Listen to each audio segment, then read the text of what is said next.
You're not welcome. Sarah doesn't want you at the event. My relatives sent a curt message after I covered the full cost of their wedding. Fine, handle it yourselves, parasites. I shot back, canceling all arrangements and wiping out 67 documents. You're not invited to the ceremony, Mom. Sarah's relatives texted me. She doesn't want you there. That was it. No sorry, no reasoning. Just stark words in a dull blue bubble. I read it once, then twice, then a third time. My finger lingered over the phone as my tea sat untouched, cooling on the table. So you chose appearances over kin? I typed. No smiley face, no quips, just raw honesty. Then without pause, I opened my laptop, accessed the wedding coordinator's portal, and voided the venue's down payment. The booking was in my name. I'd paid with my own debit card. They didn't even realize. The kicker? The payment was non-refundable. I shut the laptop, leaned back in my seat, and stared at the ceiling. I wasn't furious. Not yet. I wasn't even upset. I just felt calm, like a part of me had stepped away and was observing from afar. They'd pulled this before. Not so bluntly, not in clear text. But I sensed it. In the offhand remarks, in the jabs over meals, in how they skipped my birthday 4 years running, claiming the family chat didn't notify them. I noticed it in how Sarah became the daughter they adored and celebrated, while I was just Daniel, always dependable, always silent. I chose the dress boutique. I negotiated the initial deal with the food vendor. I found the rental home when Mark's parents called the Mountain Inn too plain. I secured a better one with river views. I even crafted the invitation website. They used my design account. They still had the login, but now I was an issue because Sarah's father didn't like my demeanor, because I wore gray to lunch, because I questioned where the $4,500 for food went and didn't back off when Mom said, just let it go. They relied on me, until they didn't. Now they were curating the perfect wedding gallery without me. Crocodile tears, edited photos, no Daniel, just the people who belonged. I exhaled slowly and opened our shared drive. Sarah and Mark wedding plans. I skimmed the images, agreements, timelines. Then I erased every file I'd added, all 67 items. I renamed the folder, Good Luck on Your Own. I didn't give a heads up. I didn't say a thing. Let them scramble when they contact the decorator. Let them falter when the photographer ghosts them. Let them be stunned when the venue emails, this booking was terminated by the account holder. They thought I'd stay mute, nod, take it like always. But this wasn't just about a wedding. This was the final crack in something that had been crumbling for years. They handed me the blade and expected me not to sever the tie. They wanted me gone. Wish fulfilled. But they didn't anticipate I'd take everything I'd given with me. And I was only beginning. Ask them, and they'll say I was always too touchy, that I made mountains out of molehills, that I stirred trouble from nothing. But let me tell you how I became this person. Let's rewind 7 months. It was a Thursday evening. Sarah called me, sobbing. Mark had been laid off. They were behind on their city loft's rent, 4 months overdue. They'd begged the landlord, but he threatened eviction by Tuesday without full payment. I didn't hesitate. I wired $7,100 from my savings and told her to call if she needed more. That was the 4th time I bailed them out that year. First, Dad mismanaged his pension fund and needed $9,000 to dodge penalties. Second, Mom forgot Sarah's bachelorette rental was on my card, and her friends trashed the place. I kept a ledger. I saved screenshots. Not to weaponize, but to prove to myself I wasn't delusional, that I wasn't irrational for feeling like I was pouring money, energy, and loyalty into a family who saw me as a silent ATM. And it wasn't just the cash. It was their attitude after I helped, like I was just a servant, just a stagehand. Once, while I was repairing Dad's roof in a downpour, he cracked that I should be a stay-at-home spouse since I clearly couldn't make real money. They all chuckled. Even Sarah joined in. When I mentioned it later, Mom said I was overreacting. She called Dad traditional. Traditional? That same man once locked me out in high school for wearing a leather jacket. But maybe she was right. Maybe I was too sentimental. When Sarah got engaged, she told me via video call with Mom and Dad beaming behind her on the sofa. They'd orchestrated the entire proposal with Mark, even helped him choose the ring. Me? I learned about it through a screen. I should have seen the signs. But I thought if I kept giving, maybe one day they'd value me. I paid for the engagement photos, $1,200. I built their wedding site. I designed custom invites. I even covered the venue deposit because Mom said her card was declined that day. I was constructing their wedding brick by brick while they tossed me crumbs and called me reliable. Then came the message. First from Aunt Clara. Hey, I heard you're not invited to the ceremony. Is that true? Then Uncle George. Did you upset Mark's dad? Just curious. And finally the post that shattered me. A picture on social media. Sarah and Mark with my parents standing by a lake under fairy lights. The caption, thrilled for our family, excited to celebrate with the right crowd. The right crowd? I wasn't even mentioned. I checked the comments. One of Sarah's friends wrote, "Will Daniel be there?" "He's always so fun," Sarah replied. "We're keeping it intimate. Only those we rely on." That night, I couldn't sleep. I stayed up reviewing receipts, emails, and call logs, and it hit me clearly. I was the only one giving without expecting anything back. A week later, I got a group text from the family. "Hey all, can we pitch in for Sarah's bridal party decor? Daniel, since you're great with tech, can you whip up an RSVP page?" Thanks. I didn't respond. 15 minutes later, Sarah messaged me privately. "Can you stop being so petty?" So I made a choice. I logged into the venue's system and requested cancellation of the $4,800 deposit. Technically non-refundable, but I'd checked the insurance box when booking, a small detail they overlooked. I filed a claim citing family conflict. They refunded 85%. Then I logged into the design platform and deleted every graphic I'd made. Invites, seating charts, signage, all gone. I created one new file. Its title? Let Mark's dad handle it. I shared it with the whole family, and that's when chaos erupted. 4 hours later, Mom called, frantic. "What are you thinking? Do you know how this makes us look?" I said, "Yes, that's the point." Then Dad called, yelling from the start. "You've always resented Sarah. That's what this is. You can't stand her having a better life." I pulled the phone away and hung up. That night, my phone kept buzzing.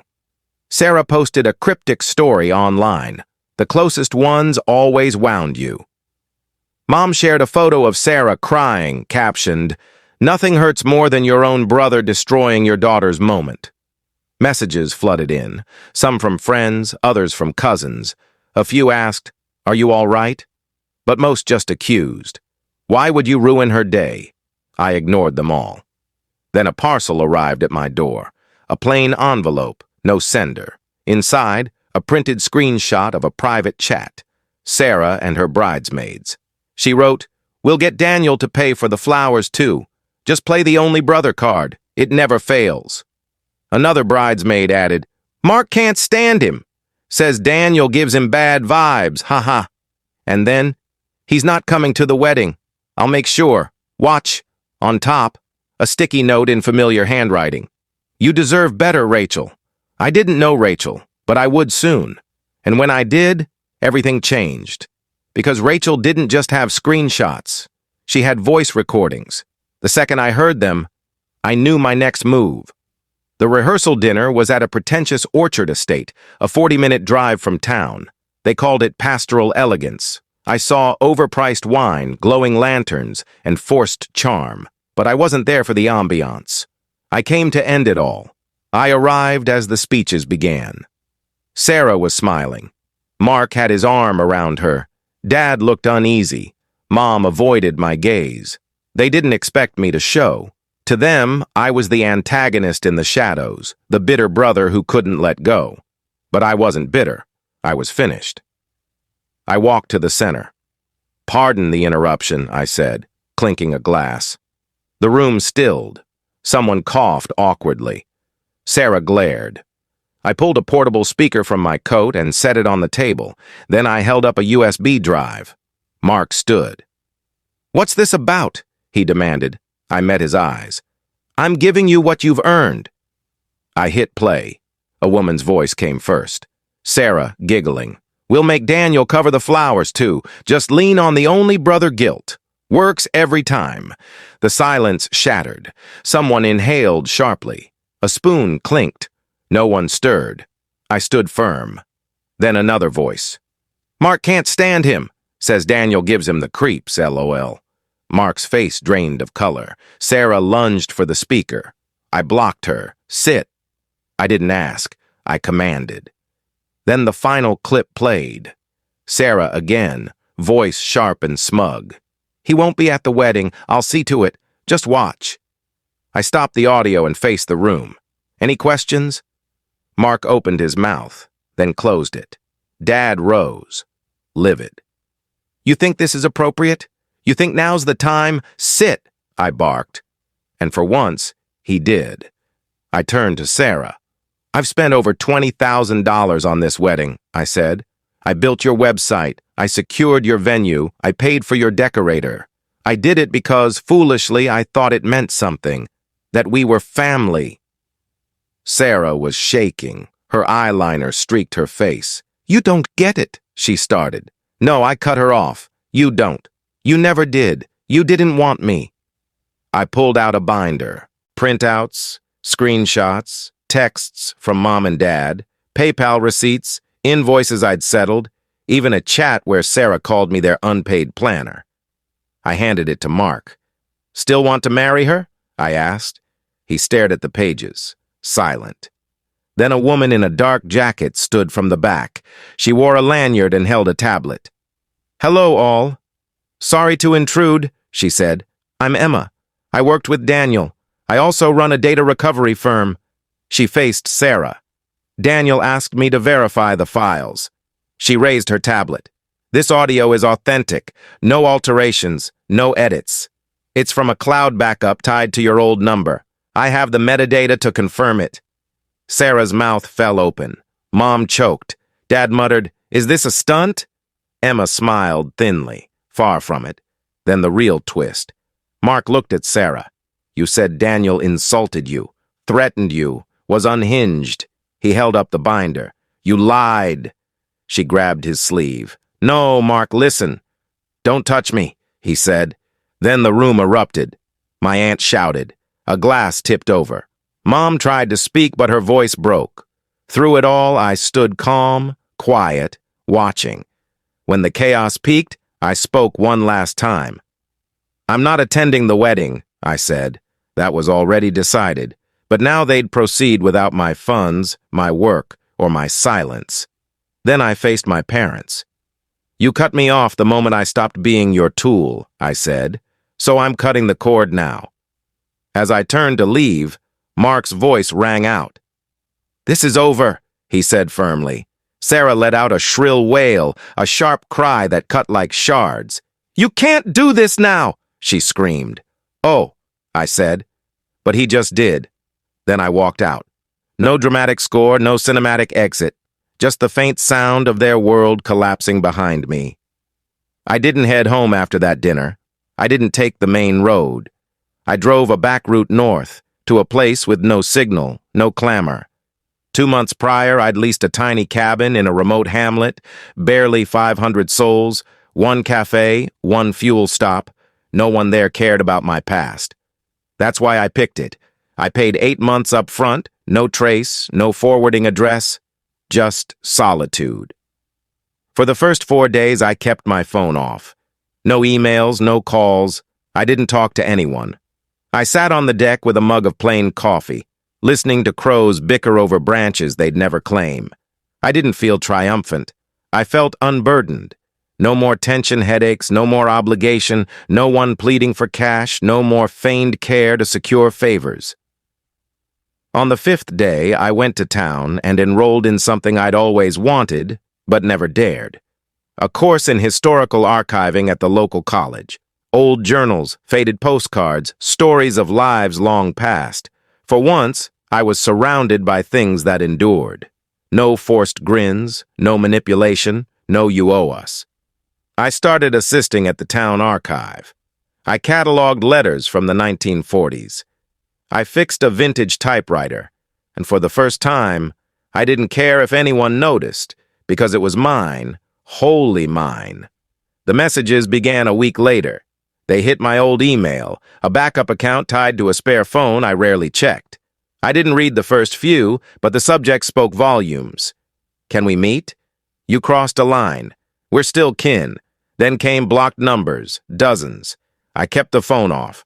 They weren't seeking amends. They wanted control back. What unnerved them wasn't the evidence. It was my silence. They didn't know my next move, and for the first time, they couldn't dictate the result. A month later, a legal notice reached my old address.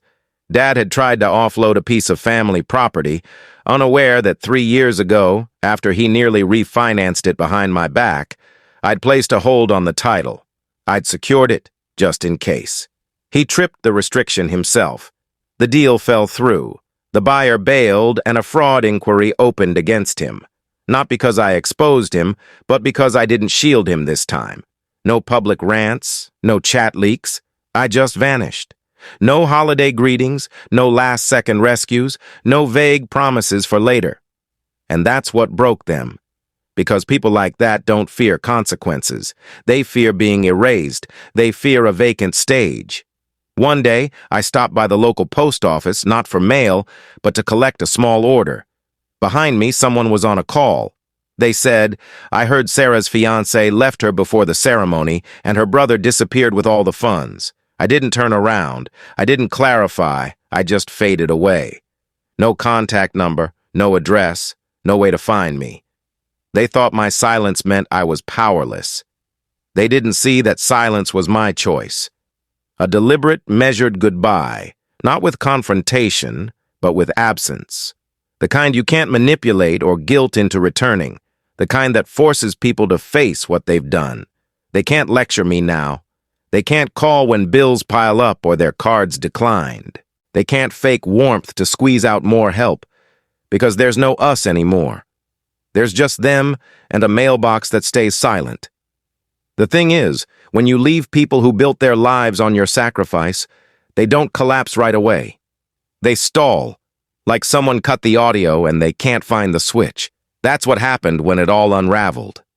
After the dinner, the unanswered calls, the quiet, they still thought I'd return. I always had before. But this time, I was gone. I got a new number. Not just a new plan, a new carrier, a new area code, no forwarding, no auto-replies, just vanished.